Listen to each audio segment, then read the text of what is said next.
Hey guys, what's up? It's me Rodizio, and in this video I'm going to show you how you can make a very simple and fully automatic piglin bartering farm that produces over 10,000 items per hour. If you are wondering what those items are, here is a list of the things you can expect from this bartering with piglins, and all that without you having to do anything at all. So with that being said, let's have a look at what we'll be needing today. Okay, so here in this chest is everything you will be needing for this farm, and as always I will put a list of every item in the description underneath this video. So I'm gonna go ahead and grab everything out of here. And let me tell you that this farm isn't really easy to build, so I suggest you follow my every move very closely. Now also, before I show you the build, I do suggest that you build this in the Crimson Forest biome, because this will be the biome where these piglins will spawn the most often. So we're gonna go ahead and then place down 4 hoppers into a collection system of some sort.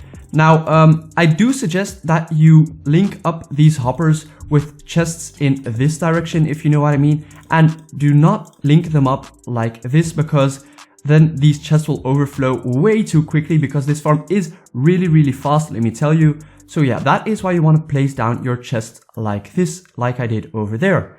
Now for this next part, you then want to grab yourself some normal blocks. I'm going to use glass so that you guys can see what's going on. However, do mind that you can use any kind of block, but if you use a spawnable block, of course, you then want to spawn proof that block so that no other mobs will be able to spawn on that. Alright, so go ahead and grab yourself your fences and place them down over there. Now we're going to go ahead and grab our rails, and those are going to go in the middle over here. Now we are going to place down 3 hopper in the minecarts, just like that, and these shall push each other apart, and that way we can place another one in the middle. Alright, now above here is going to go another layer of blocks, just like that. Alright, and the reason we have these hopper minecarts here is because they will be sucking up the items that fall onto this layer over here. Okay, so now up here is actually where our piglins are going to go, so that is why we are going to build ourselves a sort of barricade here, which is of course going to be too high so that our piglins won't be able to jump out. Now over here you want to leave 2 blocks to place down your soul sand, which we luckily already have on hand. There we go. Now that's done, we are able to go over to the redstone part. Now I suggest you place yourself down some blocks like that so that you can easily place down your droppers, and do mind that these have to be droppers and not dispensers. And what you want to do then is to make a sort of feeding system that will feed these hoppers with the gold that they'll be needing. And these should rather be facing into each other like that. As you can see, that is perfectly how you want it to be. And if you want, you can take away these 2 blocks, they aren't really necessary. Alright, so let's go ahead to the redstone part then. We want to make ourselves a little platform which will make it a bit easier for us to build everything. And I'm not sure that I've said this before, but you can build this on ground level or whatever, but I'm just building it in the middle of the air so that I just have a little bit more room to work with. Alright, so I suggest what you do next is to place down the redstone block right next to one of these droppers. It doesn't really matter which one though. And then you want to place down your sticky pistons, not your normal pistons, with them facing towards the redstone block, if that makes sense. Alright, so then go ahead and grab yourself your redstone pieces. And you see in the 1.16 update, they are now this cross-shaped. I don't think it matters all that much, but yeah, I'm just going to go ahead and let them as they are for now, and we'll see in just a second how that turns out. Alright, so what we are actually constructing now is a hopper clock. So place down a block like that, and shift and right click your hopper so that the snout faces into that block, and you then want to destroy that block and make it so that these hoppers feed into each other. And now this redstone block is going to block this hopper here, so that way we are going to have a feedback loop of items. Alright, so go ahead and place your comparators facing towards the blocks. These don't have to be stone, in fact you can use any kind of solid block. I think it is a good time to come over here because I've done some testing with this farm, and for this farm to work optimally, you want to have 7 piglins. As you can see here, if you want you can pause the video right here, but here is a list of the number of piglins with the corresponding of blocks you should theoretically put into the hopper clock.